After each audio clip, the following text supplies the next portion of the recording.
என்பவர்களே, இதுவரைக்கும் யூடியூப்பில் அதிகமாக கஷ்டப்பட்டவர்களுடைய எண்ணிக்கைகளை அதிகமாக சர்ச் பண்ணி பார்த்தீங்கன்னா இந்த கடகராசிக்காரர்களாக தான் இருக்கும்.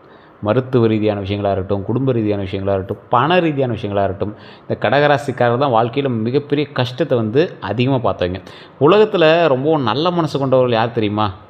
யாரையுமே, அதாவது எல்லாரையுமே கவனிக்கும், குடும்பத்திற்காக தங்களையே மறந்து வாழ்கிறவங்க அவங்க தான் இந்த கடகராசிக்காரங்க. எல்லாத்தையும் கவனிப்பாங்க. ஆனால் குடும்பத்துக்காக மட்டுமே தன்னை அர்ப்பணித்து வாழக்கூடியவங்க இந்த கடகராசிக்காரர். ஆனால் இந்த கடகராசிக்காரர்களை பொறுத்த வரைக்கும் குடும்பத்து கூட அவ்வளோவா செட்டில் ஆகி சேர்ந்து இருக்கிறதில்ல. காரணம் என்ன அப்படின்னா, இந்த ராசியினுடைய கட்ட அமைப்புகள் அப்படி. இந்த ராசியில் இருக்கிறவங்க எல்லாருமே நல்ல மனசுக்காரனாக தான் இருப்பாங்க. வாழ்க்கையில் அதிகமாக கஷ்டப்பட்டவங்களாக தான் இருப்பாங்க. ஏன்னா இந்த கடகராசி அப்படிங்கிறது கஷ்டப்பட்ட ராசின்னு கூட பேர் வச்சுருந்தலாமே தவிர இந்த ராசிக்கு அவ்வளோ மேட்சாக போகுது. என்ன சார் சிரிக்கிறீங்கன்னா, நான் சிரித்து சொல்லுங்கள். இந்த ராசிக்காரர்களுக்கு கஷ்டங்கள் எப்படி தெரியுமா வந்தது? இவங்களாலேயே தான் இவங்களுக்கு கஷ்டங்கள் உண்டாகிக்குது. அதற்கு காலம் தான் எங்களை அந்த மாதிரி கொண்டு போய் விட்டது. அது கடவுள் மேலே தான் சொல்லணும். ஆனால் இந்த ராசிக்காரன் மாதிரி கஷ்டப்படணும் கிடையாது. இந்த ராசிக்காரன் மாதிரி ஒவ்வொரு கமெண்ட்லேயும் திட்டணும்னு கிடையாது. எந்த வீடியோ வேணாலும் போட்டு பாருங்கள். இந்த கடகராசிக்காரன் மட்டும் யூடியூப்பில் சொன்னதையும் மைண்டில் வச்சுக்க மாட்டாங்க. யூடியூப்பில் சொன்னது எதையுமே ஏற்றுக்கவும் மாட்டாங்க. இந்த ராசிக்காரர்கள் நல்ல மனசு காரணமாகவே இவங்க அதிக கஷ்டப்பட்டாங்க அப்படிங்கிறது எல்லாருக்கும் தெரியும். இந்த ராசிக்காரர்களுக்கு அடுத்து என்ன உண்மையான குணாதிசயங்கள் இருக்க போகுது, வாழ்க்கையில் போராட்டங்கள் என்னெல்லாம் சந்தித்தாங்க, இனி என்னெல்லாம் சந்திக்க போகிறாங்க, என்ன அதிர்ஷ்டம் இருக்க போது, எப்போ அதிர்ஷ்டம் தொடங்க போகுது, அடுத்த 12 நாட்கள் எப்படி இருக்கும் போது, 2026க்கு பிறகு வாழ்க்கை எப்படி மாறப்போகுது முழுமையாக தெரிஞ்சுக்குவோம். ஸோ இந்த வீடியோவை ஸ்கிப் பண்ணாமல் பாருங்கள். அடிப்படை தகவல்களை நான் மெயினாக சொல்லிடுறேன். கடகராசி அப்படிங்கிறது சந்திரனுடைய ராசி. தாய் உங்ககிட்ட கொஞ்சம் சண்டை போட்டு தான் இருப்பாங்க. தாய் உங்ககிட்ட எப்பவும் கொஞ்சம் இதாக தான் இருப்பாங்க. அதை மட்டும் நீங்கள் சரியாக பார்த்துட்டீங்க அப்படின்னா தாய் தான் உங்களுக்கு நெருக்கமான நண்பராகவும் இருப்பாங்க. அதாவது சந்திரனுடைய அதிபதி கிரகம் அப்படின்னு சொல்லுவாங்க. தன்மை நீர் ராசி அப்படின்னு சொல்லுவாங்க. கடகங்கிறது நீர் ராசி. அடையாளம் என்ன? நண்டு. ஸோ நண்டு எங்கே இருக்கும்? கொஞ்சம் நீர் சார்ந்து இருக்கும். ஸோ அதனால் நண்டை மெயினாக சொல்லுவாங்க. வாழ்க்கையோட முக்கியமான மந்திரம் என்ன தெரியுமா? குடும்பம் தான் உங்கள் உலகம். குடும்பத்துக்கு சண்டை போட்டாலும் திரும்பி அந்த குடும்பத்தை நோக்கியே தான் நீங்கள் மூவ் ஆவீங்க. சண்டை சச்சரவுகளை விரும்ப மாட்டீங்க. குடும்பத்தோடு சேர்ந்துருக்குன்னு தான் நினைப்பீங்க. தேவையில்லாத சண்டையெல்லாம் போடுவீங்க, ஆனால் குடும்பத்தில் சண்டை போட மாட்டீங்க. கடகராசியோட குணாதிசயங்கள் அப்படின்னு பார்க்கும்போது நல்ல பண்புகள் மிக்க ராசி இந்த கடகராசி. மிகவும் மென்மையான மனசு இருக்கிற ராசி இந்த கடகராசி. இந்த ராசிக்காரங்க எளிதில் காயப்படுவாங்க, பிறரோட துயரத்தை உணர்வாங்க, உதவ விரும்புவாங்க. ஆனால் எம்பத்தி லெவல் ரொம்ப அதிகம். ஸோ மற்றவங்களுக்காகவே பார்த்து தான் நீங்கள் நிறையா விஷயத்தில் மாட்டிட்டு முடிக்கிறீங்க அப்படின்னு சொல்லலாம். குடும்பத்திற்கான பாசம் அப்படின்னு சொல்லுவாங்க. கடகராசிக்காரர்களுக்கு அம்மா, குடும்பம், உறவுகள் இதுதான் வாழ்க்கை. இவங்க குடும்பத்திற்காக எல்லா தியாகமும் செய்வாங்க. ஸோ குடும்பத்திற்காக தியாகம் செய்யக்கூடிய நபர்களில் இவங்களும் ஒருத்தர். பாதுகாப்பு மனப்பான்மை அப்படின்னா இந்த ராசிக்காரர்கள் குடும்பத்தை காக்கக்கூடிய நபர்கள், நண்பர்களை காப்பாற்றக்கூடிய நபர்கள், நேச்சுரல் ப்ரொடெக்டர்ஸ் அப்படின்னு சொல்லுவாங்கள்ல. குடும்பத்துக்காகவே கடவுளால் பிறக்கப்பட்ட ஒரு பாதுகாவலனாகவே வளர்ந்து கொண்டு இருக்கக்கூடியவர்கள் நீங்கள். இந்த ராசிக்காரர்கள் நினைவாற்றல் அதிகம் கொண்டவர்கள். நினைவாற்றல் அப்படின்னா என்ன? பழைய விஷயங்களை மறக்க மாட்டீங்க. அனுபவத்திலேருந்து கற்றுக்கிற ராசி இந்த ராசி. நிறைய உங்களுக்கு தெரியும், ஆனால் ஒருத்தன் சொன்னான்னா சரிப்பா அப்படின்னு கேட்டுட்டு மட்டும் தான் போவீங்க தவிர உள்ளுக்குள்ளே நிறைய பாயிண்ட்ஸ் வச்சுருப்பீங்க. இந்த ராசிக்காரர்கள் மிக சக்தி வாய்ந்தவர்கள். இந்த ராசிக்காரர்கள்ட்டே இறைவன் அதிகமாக விளையாடி பார்ப்பார். இந்த ராசிக்காரர்கள்ட்ட இருக்கக்கூடிய மிகப்பெரிய குறைகள் என்ன தெரியுமா? அதிக உணர்ச்சி. உங்களுக்கு மிகப்பெரிய குறையே இந்த எமோஷ்னலாக இருப்பது தான். ஸோ எளிதில் மனம் உடையும். உங்களுக்கெல்லாம் அதிகமாக யோசிப்பாங்க. ஸோ இந்த ராசிக்காரங்க எப்போவுமே எந்த விஷயத்துக்கு டக்குன்னு டவுன் ஆகாதீங்க, டக்குன்னு ஹைப் ஆகாதீங்க. ஃபஸ்ட்டு ஞாபகம் வச்சுக்கோங்க. எமோஷ்னல் ஆகாதீங்க ஃபஸ்ட்டு. அதிகம் யோசிப்பாங்க. அதனால் அதிகமாக யோசிக்காதீங்க, தேவையில்லாதது அதெல்லாம். ஸோ தன்னம்பிக்கை குறைவாக இருக்குது அப்படின்னு சொல்லுவாங்கள்ல ஒரு சிலருக்கு. இந்த ராசிக்காரங்க தான் இது அதிகம். திறமை இருந்தும் சந்தேகம் உங்கள் மேலே, இது நம்மளால் பண்ண முடியுமா, இது செய்ய முடியுமா அப்படின்னு. ஸோ பயம் உங்களுக்கு கொஞ்சம் அதிகம். ஸோ அதனால் அந்த விஷயத்தில் கொஞ்சம் கவனமாக நிதானமாக இருங்க. அதனால் வாய்ப்புகள் நிறையா தவற விட்டுருக்கீங்க. நல்லா யோசிச்சு பாருங்கள். திறமை இருந்து உங்கள் மேலே சந்தேகம் அப்படிங்கிறது, இந்த போஸ்டிங்லாம் நம்மளுக்கு கிடைக்குமா, இந்த அளவுக்கு நம்ம சம்பாதிப்போமா அப்படின்னு யோசிச்சுட்ருப்பீங்க. ஆனால் அதை விட அதிகமாக நம்மளால் சம்பாதிக்க முடியுங்கிறத ஞாபகம் வச்சுக்கோங்க. சந்தேகம் இருக்கலாம், உங்கள் மேலே உங்களுக்கு சந்தேகம் இருக்கக்கூடாது. ஸோ அதை மைண்டில் ஞாபகம் வச்சுக்கோங்க. பயம் அதிகம். எது எடுத்தாலும் ரிஸ்க் ஃபேக்டர்ஸ் அதிகம், பயம் அதிகம். பயப்பட்டுகிட்டே இருங்க. எதுக்கு பயப்படணும்? தேவையில்லாமல் எதுக்கு பயப்படணும்? சமாளிச்சிக்கலாம், பார்த்துக்கலாம். இப்போ நீங்கள் வேலையில் தான் இருப்பீங்க, அந்த வேலையை நினச்சி பயப்படுவீங்க. இப்போ நல்லா ரன் ஆகிட்டு தான் இருக்கும். அப்புறம் என்ன பண்ணுறது அப்படிங்கிற மாதிரி யோசிக்க ஆரம்பிப்பீங்க. எல்லா நாளும் ரன் ஆகும். நாம் அதுக்கு தகுந்த மாதிரி வளர்ந்துட்டே இருப்போம். இந்த தொழில்னால இதை விட அதிக லாபத்தோடு வேறு ஒரு தொழில் நம்ம பண்ணுவோம். இப்படி தான் நாம் திங்க் பண்ணி அதுதான் நடக்கும். ஸோ சந்தோஷமாக எல்லா விஷயத்தையும் செஞ்சோம் அப்படின்னா நன்மை நிச்சயம் நடக்கும் அப்படிங்கிறத மைண்டில் நல்லா ஞாபகம் வச்சுக்கணுங்க. வாழ்க்கையில் இருக்கக்கூடிய போராட்டங்கள் ஆரம்ப வாழ்க்கையில் உங்களுக்கு, அதாவது ஒரு 28 வயசு வரைக்கும் இந்த காலகட்டம் குடும்ப சுமை உங்களுக்கு அதிகமாக இருக்கும், பண பிரச்சனை அதிகமாக இருக்கும், மன அழுத்தம் உங்களுக்கு அதிகமாக இருக்கும். ஏர்லி ரெஸ்பான்சிபிலிட்டிஸ் சைன்ஸ் அப்படின்னு சொல்லுவாங்க. உங்களுக்கு சிறு வயதிலிருந்தே குடும்ப பாரத்தை நீங்களாகவே சுமக்கக்கூடிய ஒரு தருணமாக சில காலங்கள் உங்களுக்கு அமையும். இது கடகராசிக்கே உண்டான ஒரு சாப நிலைன்னு சொல்லலாம், ஒரு வரம் அப்படின்னு சொல்லலாம். அப்படி உருவாக்கும் போதே நீங்கள் வந்து நிறைய விஷயத்த ப்ராக்டிக்கலாக கற்றுக்குறீங்க. அப்படி கற்றுக்கும் போது என்ன ஆகுது, வயசு ஆக உங்களுக்கு மிகப்பெரிய ஒரு குடும்பஸ்தன் ஆகுறீங்க. அந்த குடும்பஸ்தன் ஆகும்போது அது என்ன பண்ணணும் பண்ணக்கூடாது அப்படிங்கிறது எல்லாத்தையுமே நீங்களாக வந்து கிரியேட் பண்ணிக்கிறீங்க. அதுக்கு தகுந்த மாதிரி வந்து உங்களை நீங்களே உருவாக்கிக்கிறீங்க. இந்த விஷயம் வருங்காலங்களுக்கு ஒவ்வொரு விஷயமும் நடக்க ஆரம்பிக்குது. ஸோ இந்த ராசிக்காரர்கள் உறவுகளில் காயம் அடையக்கூடிய ராசிகள். உறவுகளால் காயம், உறவுகளில் காயம். காரணம் என்ன, கடகராசிக்காரர்கள் வந்து அதிகம் நம்புவாங்க, அதனால் அதிகம் காயப்படுவாங்க. அவ்வளோதான், ஒரே விஷயந்தான். நீங்கள் ஓவராக நம்பிக்கை வச்சு தான் அட்டி சப்புன்னு வாங்கியிருக்கீங்க. இவனை போய் நம்மனை சார் அப்படிம்பீங்க. இந்த ராசிக்காரங்க நிறைய இடத்துல கஷ்டமும் துரோகமும் சந்தித்தது தான் அதிகம். சரி சார், இதெல்லாம் ஓகே. இந்த காலகட்டத்தில் இப்போ நீங்கள் இதெல்லாம் சொல்கிறீங்க, இதெல்லாம் 100% செட் ஆகுமா அப்படின்னு கேட்டால், இப்போ நான் சொன்ன விஷயங்கள்லாம் 60% தான் உங்களுக்கு செட் ஆகிருக்கும். காரணம் என்ன சார், நீங்கள் வந்து ராசியில் கடகம், அவ்வளோதான். 12 கோடி பேருக்கு மேலே இருக்கான் கடகராசிக்காரர் இந்தியாவில். ஸோ எல்லாத்துக்கும் பொருந்துமானா பொருந்தாது. இப்போ ஒருத்தர் லாட்ரி டிக்கெட் அடித்தா எல்லாத்துக்கும் அடிக்குதானே, அடிக்கிறதில்ல. காரணம் என்ன, நீங்கள் ராசியில் மட்டும்தான் கடகம். உள்ள தசாபுத்தி வேறு, லக்கினம் வேறு, நட்சத்திரம் வேறு, நீங்கள் பிறந்த தேதி வேறு, பிறந்த நேரம் வேறு, உங்களோட பிரயாணிக்கூடிய மற்ற ராசிகள் வேறு. அதுக்கு தகுந்த மாதிரி தான் உங்களுடைய விஷயங்கள் எல்லாமே இருக்கும். அதுவுமே உங்களோட பிரயாணிக்கூடிய ராசி தான் மெயின். உங்களோடு பிறந்தவர்களோ, உங்களுக்கு பிறந்தவர்களோ, உங்களுடைய தாய் தந்தையரோ, உங்களோடு பிரயாணிக்கக்கூடியவர்களோ, உங்களை திருமணம் செய்து கொண்டவர்களோ, அவங்களுடைய ராசிகள் எப்படி இருக்குது, அவங்களோட நட்சத்திரங்கள் எப்படி இருக்குது, அதெல்லாம் நீங்கள் வந்து செக் பண்ணி பார்க்கணும். அதுக்கு தகுந்த மாதிரி தான் உங்களுடைய வாழ்க்கையை வந்து முன்னேற்றி கொடுக்கும். இது நிறைய பேருக்கு தெரியாதனால தான் உங்கள் ஜாதகத்தை மட்டும் பார்த்துட்டு அதில் சரியாக இருக்குன்னு சொல்லி ஜோதிடர்களையும் நீங்கள் திட்டுறீங்க. நிறைய பேர் திட்டுறீங்க. இப்போ நீங்கள் போங்க, உங்களுடைய ஜாதகம், பிறந்த தேதி, பிறந்த நேரம், பிறந்த ஊர் எடுத்துகிட்டு உங்களுடைய லோக்கலில் இருக்கக்கூடிய ஜோதிடரை பாருங்கள். இல்லை சார், ஒன்றும் அங்கே செட் ஆகலை, சரியான ஜோதிடர் இன்னும் கிடைக்கல அப்படிங்கிற பட்சத்தில் மட்டும் கீழே நம்பர் கொடுத்துருக்கேன். பிரபலமான ஜோதிடருடைய நம்பர், கிட்டத்தட்ட 200 ஜோதிடர்களுக்கு ஆசான் அவர். இப்போ நீங்கள் பார்த்துட்ருக்கக்கூடிய ஒரு மிகப்பெரிய பொலிட்டிஷியன்ஸ்க்கும், ஒரு அரசியல் பிரமுகர்னு சொல்லலாம், சினிமா விஷயங்களில் நிறையா ஆட்களுக்கும் இவர் தான் வந்து ஜோதிடம் பார்த்துட்ருக்கார். மிகப்பெரிய ஒரு வெல் டேலண்டட் பர்சன். நீங்கள் 5 லாங்குவேஜில் ஜோதிடம் பார்க்கலாம் அவர்கிட்ட. 5 லாங்குவேஜ் தெரியும், 5 லாங்குவேஜில் ஜோதிடம் பார்ப்பார். இதுவுமே நீங்கள் வந்து அப்பாயின்ட் பேசிஸில் மட்டும்தான் பார்க்க முடியும். ஒரு விவிஐபி ஜோதிடர் தான், அதுக்கு தகுந்த மாதிரி தான் ஃபீஸஸ் இருக்கும். அதே போல் இப்போ நீங்கள் வெளிநாட்டில் இருக்கீங்க, பேசணும் அப்படின்னாலும் அப்பாயின்மெண்ட் வாங்கிட்டு நீங்கள் வாட்ஸ்அப் மூலமாக தொடர்பு போடலாம். ஸோ இது எல்லாமே வந்து நீங்கள் வெயிட் பண்ணி தான் பார்க்குற மாதிரி இருக்கும். இவர் எதில் ஸ்பெஷலிஸ்ட்டு அப்படின்னா, இந்த வசியம் சம்மந்தப்பட்ட விஷயங்கள், அதே மாதிரி பிளாக் மேஜிக் சம்மந்தப்பட்ட விஷயங்கள்லாம் வந்து எடுக்கிறதுல ஸ்பெஷலிஸ்ட்.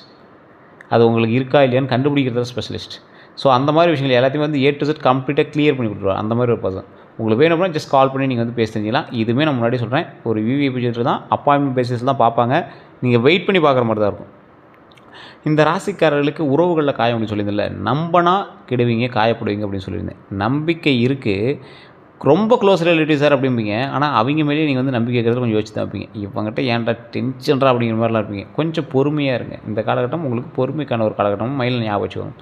அதே மாதிரி பணம் சிரமம் அப்படின்னா, இவர்கள் வந்து சம்பாதிப்பாங்க, ஆனால் சேமிக்க முடியாது. காரணம் என்ன அப்படின்னா, குடும்ப செலவு. ஏதோ ஒரு காரணத்துக்காக உங்களை வந்து உள்ளே எடுத்துகிட்டே இருப்பாங்க. அது உங்களுக்கும் அதில் ஏதோ ஒரு ப்ளஸ் பாயிண்ட் இருக்கும். இருந்தாலும் அது காரணம் வந்து நீங்கள் அப்படியே நார்மலாக விட்டுருப்பீங்க, சேவிங்ஸில் வச்சுருப்பீங்க. ஆனால் இந்த காரணத்துக்காக அப்படி பண்ணுறாங்களே அப்படிங்கிற மாதிரி உங்களுக்கு வந்து தோண ஆரம்பிச்சிருக்கும். ஸோ பொறுமையாக நிதானமாக பண்ணிங்க அப்படின்னா வாய்ப்பு உள்ளது. ஆனால் இந்த காலகட்டத்தில் கொஞ்சம் யோசித்து தான் பண்ணணும். வாழ்க்கையில் உங்களுக்கு எப்போலாம் திருப்பு முனை இருக்கும் அப்படின்னா, 29 வயதுக்கு பிறகு அதிர்ஷ்டம் உண்டு. அந்த அதிர்ஷ்டம் வந்து உடனே அடிச்சிருமான்னு கேட்டால் கிடையாது. காரணம் என்ன அப்படின்னா, நிதானித்து பொறுமையாக செயல்படக்கூடிய கடகராசிக்காரர்களுக்கு கொஞ்சம் கொஞ்சமாக அந்த வாழ்க்கையிலுடைய அதாவது ஸ்டேபிள் என்ன, 2029க்கு பிறகு ஸ்டேபிள் வாழ்க்கை வந்து ஒரு நிலையாக வந்து உட்காரும். ஒரு சம்பளம் ஏதோ ஒரு மாதம் அது இதுன்னு மாறி வந்துடுது, ஒரு நிலையான ஒரு சம்பளம், பண வரவு அதிகரிப்பு, அந்த சம்பளம் அப்படியே இன்க்ரிமெண்ட் ஆகுது, மன அமைதி கிடைக்குது. குழம்பிட்டு இருந்த உங்களுக்கு, ஸ்ட்ரெஸ்ஃபுல்லாக சுற்றி இருந்தவங்களுக்கு ஒரு மன அமைதி உருவாகுது. அது எவ்வளோ பெரிய நல்ல விஷயம். அதுக்கு பிறகு ஜாக்கிரதையாக இருக்கணுங்கள. எதில் நீங்கள் ஜாக்கிரதையாக இருக்கணும், யாரையும் உடனே நம்ப வேண்டாம். ஃபஸ்ட்டு ஞாபகம் வச்சுக்கோங்க, யாரையும் உடனே நம்பாதீங்க. ஃபஸ்ட்டு மன அழுத்தத்தை தவிர்த்துக்கோங்க ஃபஸ்ட்டு. அதே போல் பண திட்டமிடலை கற்றுக்கணும். ஸோ பண திட்டமிடலை கற்றுக்கிறது அப்படிங்கிறத மைண்டில் நல்லா ஞாபகம் வச்சுக்கோங்க. சரி சார், இதெல்லாம் ஓகே. அடுத்த 12 நாட்களுக்கான பலன். இப்போ இதெல்லாம் வந்து காமனாகவே இப்போலாம் எங்களை பற்றி தெரிய ஆரம்பிச்சிச்சு சார். கடகராசிக்காரர் இப்போ கமெண்ட் பண்ணிகிட்டு இருப்பாங்க. அவங்க வந்து ஒரு லெஜண்ட் மாதிரி. இப்போலாம் கோவம் வர ஆரம்பிச்சது, யாராவது நல்லது நடக்கும் அப்படின்னு சொன்னால் கடகராசிக்காரர்கள் கோவம் வர ஆரம்பிச்சது. உண்மையாக இல்லையான்னு கமெண்ட் செக்ஷனில் பதிவிடுங்க. ரொம்ப நாள் நம்பி ஏமாந்துருக்கோம் சார் அப்படிம்பீங்க. இந்த ராசிக்காரர்கள் அடுத்த 12 நாட்கள் எப்படி இருக்க போகுதுன்னு நான் சொல்கிறேன். ஃபஸ்ட்டு கேட்டுக்கோங்க. சிறிய வருமானம், பண விஷயத்தில் சிறிய வருமானம் உண்டு. பழைய பணம் திரும்ப கிடைக்கும். சிறிய வருமானம்னா எப்படி, கொஞ்சம் கொஞ்சமாக இன்க்ரிமெண்ட் ஆகும். பெரிய அவுட்புட்டான்னு கேட்டால் பெரிய அவுட்புட் கிடையாது. கொஞ்சம் கொஞ்சமாக இன்க்ரிமெண்ட் ஆகும். சிறிய வருமானம் உண்டு. பழைய பணம் திரும்ப கிடைக்கும். யார்கிட்டையாவது நீங்கள் கொடுத்து வச்சுருந்ததோ அல்லது ஏதாவது ஒரு வர வேண்டிய பாக்கி தொகையோ அந்த மாதிரி விஷயங்கள் உங்களுக்கு கை கிடைக்கிறதான வாய்ப்புகள் அதிகமாக இருக்குது. வேலை விஷயத்தில் நல்ல செய்தி உருவாகும். வேலையில் மாற்றத்துக்கான வாய்ப்பு மட்டும் உண்டு. அது அவுட்புட் வந்து உங்களுக்கு மாற்றம் கிடைக்குமா அப்படின்னு கேட்டால் இல்லை, வாய்ப்பு இருக்குது. அதே மாதிரி உறவுகளில் குடும்பம் வந்து சந்தோஷமாக இருக்கும். குடும்பத்தில் சந்தோஷம் பிறக்கும். பழைய பிரச்சனை வந்து சரியாகும். ரொம்ப நாளாக ஒரு லேண்டு கொடுக்காம இருந்தாங்க சார், அந்த லேண்டு வாங்கணும் ஆசை, வாங்கிடலாம். கடனை அடைச்சிக்கிட்டே சீக்கிரம் சந்தோஷமாக இருக்கும் நினச்சோம். கடன் அடைக்கிறதுக்கான ஸ்டெப்பு தொடங்கி வச்சு கடன் மேலே அடைச்சிடலாம். உடல் நலத்தில் நல்ல கவனமாக இருக்கணும். உடல் ஆரோக்கியம் உண்டு, அதில் கவனமாக இருந்துட்டிங்க அப்படின்னா போதுமானது. ஸோ இந்த மாதிரி நிறைய நல்ல விஷயங்கள் உங்களுக்கு நடக்க போகுது.